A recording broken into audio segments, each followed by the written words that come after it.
Hi, everyone. My name is Michele Exner, and I'm the Senior Advisor at Parents Defending Education. Welcome to our next episode of Parents on the Hill Defending Education.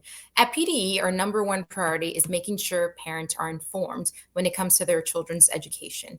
Whether it's helping deliver transparency or elevating their concerns, it is an honor to advocate on behalf of parents across the country. We also take pride in providing important insight from key leaders in government who have dedicated their entire careers to advancing academic excellence and fighting to drive out political agendas in classrooms. And today, we have the distinct privilege to hear directly from the outgoing chairwoman of the House Committee on the Education and Workforce, Chairman Virginia Foxx. From growing up in a home with no running water until she was 14 years old, to graduating from college, becoming a professor, serving as president of a college, working state government, and then working her way up to serving two terms as chairwoman on this important committee. She embodies the American dream. Of course, she's too humble to admit it, but what a tremendous story. And of course, most importantly, she's also a mother and a grandmother. So today we are excited to talk about her story, her legacy, and also what she sees as the education priorities we must continue to tackle as a country moving forward.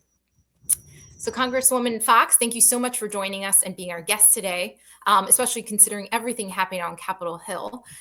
So we're humbled that you took a couple of minutes to update parents. So we're just going to go ahead and get started. So something I want to mention, because I had privileges being there, is I was at your portrait unveiling, and I will admit that I shed some tears. It was very emotional, and I think what I took away from it was that this was personal to you. It's always been personal to you, and so give parents some insight. Why is it personal, and why was education the issue that you decided to champion? Well, first of all, Michele, thank you for having me and for your kind words. Education and helping people get the proper education and have freedom of choice has been important to me all my life, as you said. I did grow up in houses, rental houses, without electricity and running water. But, my parents always knew that a good education and hard work was the ticket out of poverty. And so I've devoted my life to helping people, again, get the proper education. In our country, unfortunately, we've sold people a bill of goods and the only way you can be successful is to have a baccalaureate degree. But that's not true. Now, I loved education. I wanted to stay in education. So I did get 3 degrees, but that was because I needed those to be able to be in education. But 70% of the people in this country don't have baccalaureate degrees, and they run the country for us. So yes, it's personal in many ways. I have a brother who, as a senior in high school in 1969, said, I don't want to go to college, and I don't want you and mom and daddy to be ashamed of me. Well, he wanted to be a carpenter, and I was able to set up a carpentry apprenticeship program with the help of a community college, a 2-year school that let us use their campus, and Associated General Contractors. And 3.5 years later, my brother got his journeyman license. He went to school 4 nights a week for 3.5 years. That's the equivalent of getting a baccalaureate degree. But what I told him is you need a certificate. You need to be able to show people that you have gone through a gauntlet, so to speak, and you've achieved skills. And that's where we need to be in our country. We need to be helping people gain skills, use their God-given talents on their own behalf, and then they'll be able to use those talents on behalf of others. Absolutely. And I think what an incredible story about your brother and how you helped him achieve his vision for his future. And I think most of us who are homeowners are probably realize that he's probably doing pretty well. He's done pretty well in his career because carpenters are not inexpensive. So what a heartwarming story, and exactly the vision that we need, especially when you consider how expensive colleges have gotten. And speaking of colleges, especially the priciest ones, the so-called Ivy League universities. So something when we look past in the past year and the work that your committee has done, I think one of those bombshell moments is certainly the December 2023 hearing where you brought in three presidents of universities from Harvard, UPenn, and MIT. And I think the American public saw firsthand just what a failure these so-called leaders were. And so, I think it'd be interesting for parents to hear what was it like to live through that, to be behind the scenes, orchestrate it, and again to be the public person that's putting it all together, and just talk a little bit about your vantage point. Well, even we were surprised at the impact of that hearing. We certainly didn't expect it to go the way it did. But the impetus for the hearing was hearing from Jewish students, faculty, and staff from the different campuses saying they were being threatened, intimidated, harassed, assaulted. And that cannot happen in our country. And it particularly should not be happening at, as you say, so-called elite institutions.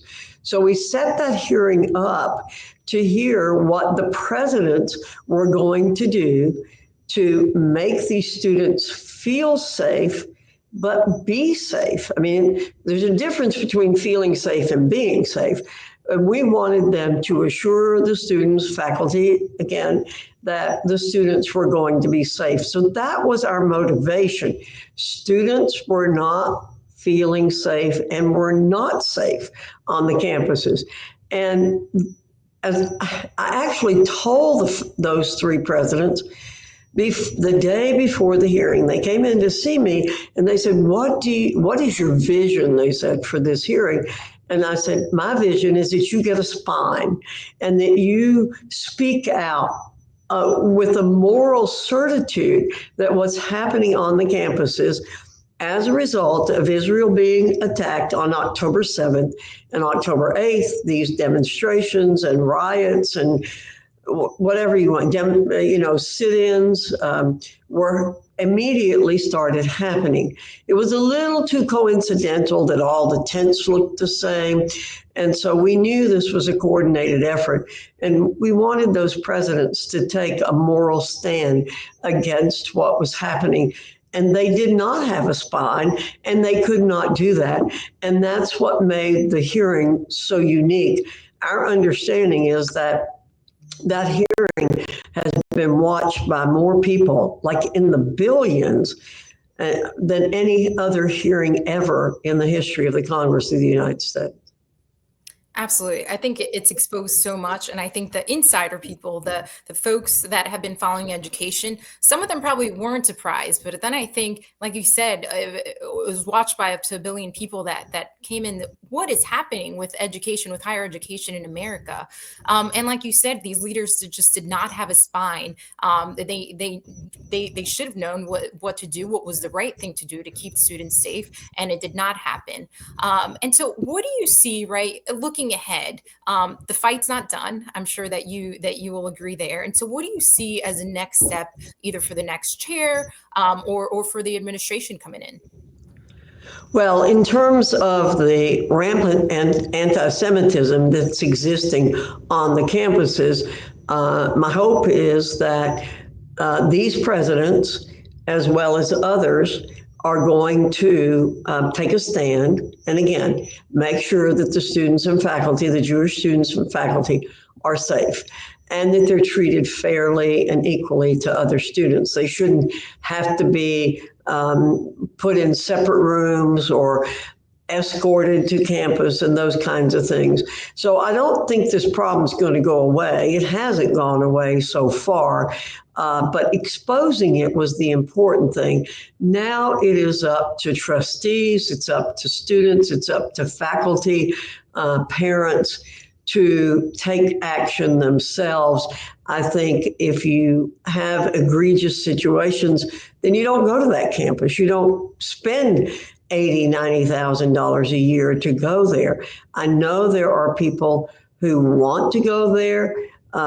Maybe they do have special programs, But Michele, what I have found out is 5 years out of college, nobody cares where you went to college.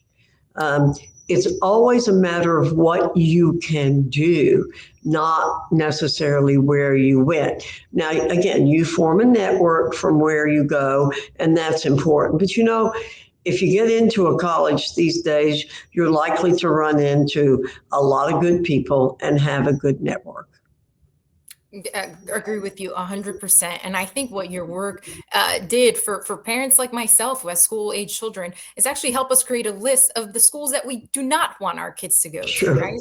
If there are no changes, I think it's infuriating to think about parents doling out tens of thousands of dollars in tuition, right? Or student young Americans stacking up debt, all to be Right. indoctrinated by these schools. And so can't thank you Right. enough for all the important work, even for my own personal family. Um, and Well, so again, I think there's more work to be done, and it's just going to depend on how smart these campuses get. absolutely. But I think a lot of people are paying attention. And so that is something that is not going to change. We're going to keep the pressure on. And so hopefully that'll continue to get them steering in the right direction. I Um, know I'm biased, but you're right. People weren't paying attention to the Education and Workforce Committee before, but they are now because they've learned how much how important the committee is. Absolutely. I'm sure that it was a coveted committee for some freshman members coming in. But you're absolutely right. I credit you. And again, I know that you're too modest to agree, but credit you to really bringing this issue to the forefront and making sure that it gets the attention it deserves because it's so important. Especially when you think about our K to 12 schools and how they're spending time with the future generation of America. And if they're getting it wrong, then our country as a whole is going to suffer.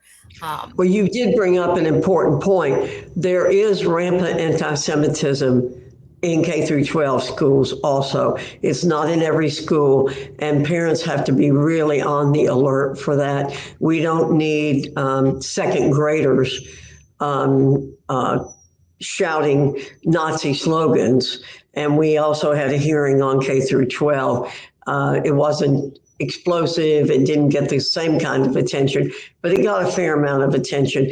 And so, again, we appreciate what Parents Defending Education does. You raise a lot of issues, and we appreciate you for doing that. But as you know, and as parents should know, it's really up to individual parents to find out what's happening in their schools and to make sure they are the number one advocate for their children. Absolutely. And I think just being at this amazing organization, working with your committee, and I think what we've seen is parents are just have more courage, right? I think they know they have allies, whether it's in the highest echelons of government, like yourself, or parents across the country that feel and think the same way that they do. So I think again, if there's any silver lining that's come from all of this, it's given more parents a voice, the courage to speak up. And so we hope to continue that momentum going. And so with that, I want to talk about your legacy, right? 2 terms as chair of this impactful committee. What do you hope is your legacy that people will remember from your work on the House Education and Workforce Committee? Well, let me tell you that whenever people ask me about my legacy, I say, look, I passed a very significant bill my first term in Congress. If I never did anything else, it would be great. In my third term, I cut $39 billion out of mandatory spending with the help of my colleagues on the Republican Study Committee. So I've done a lot of things before I became chair, but I am still serving my constituents in the 5th District of North Carolina. So I tell people every day we have an achievement because we solve a problem for our constituents. But I'm very proud. Today we found out that the reauthorization of WIOA, the Workforce Innovation and Opportunity Act, is passing. It's called now a Stronger Workforce for America. So I'm very proud of that. That was a bipartisan effort that we did. We called out the Department of Labor. Again, you're focusing, and I'm focusing a lot on education, but we did a lot in the Department of Labor. We called out the department and the Biden administration for doing terrible things. We spoke out about the unfair effort on the part of the Biden administration to transfer loans taken out by people, many of whom were making six figures, and the Biden administration wanted to put those loans on the backs of hardworking taxpayers who never went to college or didn't want to go to college and never had the opportunity to go to college. So we've done that. We've done a lot of things, Michele, that I'm very proud of. And we will continue to do those things. The committee will continue to work on those things. There are lots of things that we must do, but what we need to know is that there's work to do because the bureaucrats will continue to do everything they can to maintain the status quo. And I think that what we have shown is there's a need to change the status quo. We've pushed the issue of choice. We think parents and students should have a choice in where they go to school. Students are all different. The current public school system is not serving them well. And we want to make sure that the students have the opportunities that they need to succeed. And that will involve, I think, choice. The choice movement is growing. And again, we appreciate what Parents Defending Education is doing in that regard. So we've done a lot of things under my chairmanship, and I know more things are going to continue to be done. I believe I'll be staying on the committee, and I'll be looking for ways. One of the things we haven't completed was the College Cost Reduction Act. We were within 4 votes of passing that bill, and it grieves me that we had teed up the biggest reform in post-secondary education that had been tried since the federal government got involved in education. And we weren't quite able to get that bill passed. Again, 4 votes short. The public doesn't quite understand how difficult it is to get major legislation passed sometimes. So again, getting WIOA done this session is great. But we will continue to work on the College Cost Reduction Act. I'm not giving up on that. Much of that, it will save $185 billion minimum for the taxpayers, and that will become a major part of the reconciliation in the next administration. And then there'll be pieces of that bill that we'll be able to get passed separately. So we've accomplished a great deal, but the work will continue. And as I said, I will continue to work with the constituents in the 5th District. They're my number one priority. Being the chair of the committee has sort of been icing on the cake for somebody like me who started out the way I did and was on the school board, community college president. I learned a lot about things that needed to be done. And I think it was great that I had this opportunity, but I still have constituents to serve, and I'll be serving them. I answer all my own mail every night. I answer my mail. And again, I think those little things add up for me. I'm not looking for a legacy, didn't come here looking for a legacy. Well, you got one, and it is a tremendous one. And so we thank you. And also, fantastic news that you will be staying on committee, continuing to seeing all your important work out. Especially, it sounds like the College Cost Reduction Act.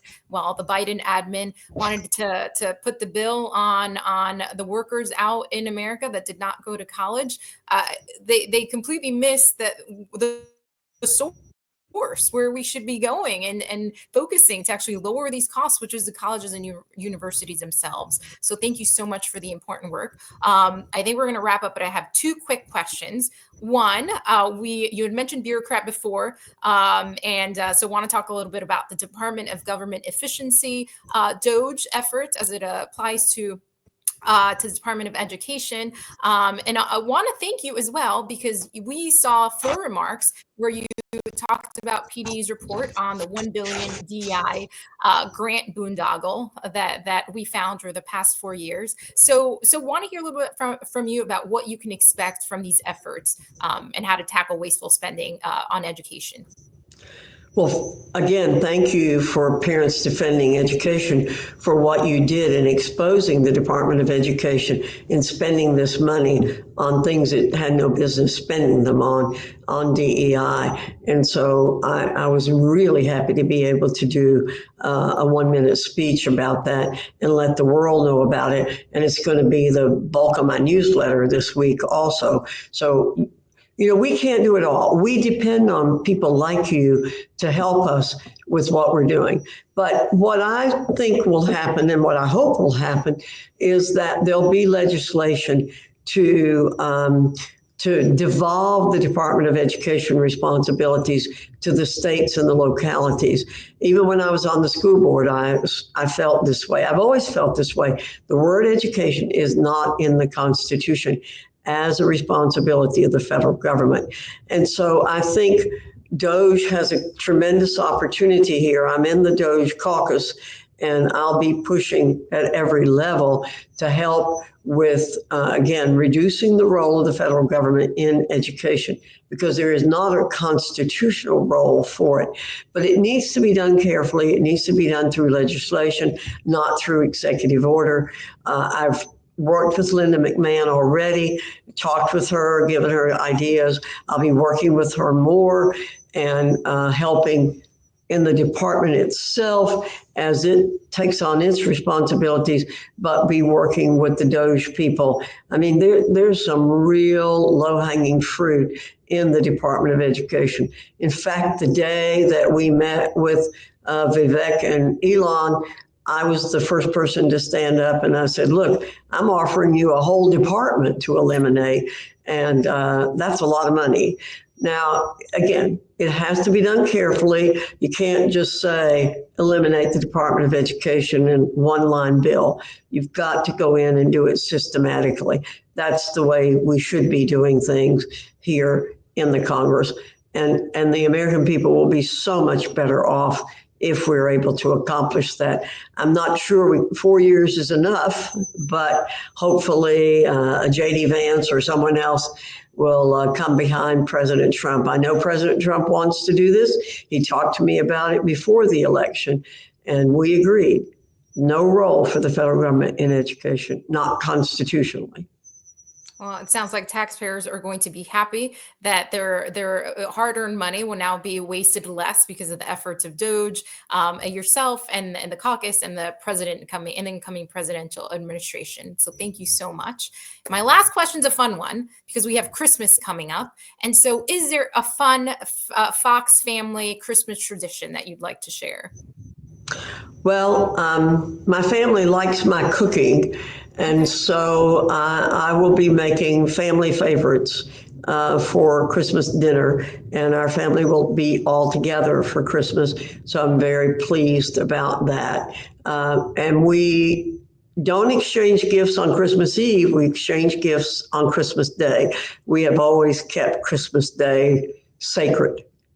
Perfect. I'm sure you got grandkids, so got to wait for Santa to come by and bring those gifts. So yeah, well, they're a little older, but they still like surprises. It's awfully hard to surprise them, but they like their surprises, and they like to surprise us. They work very hard on finding things for us that we don't know, and they're good at it. They get us things that we can use.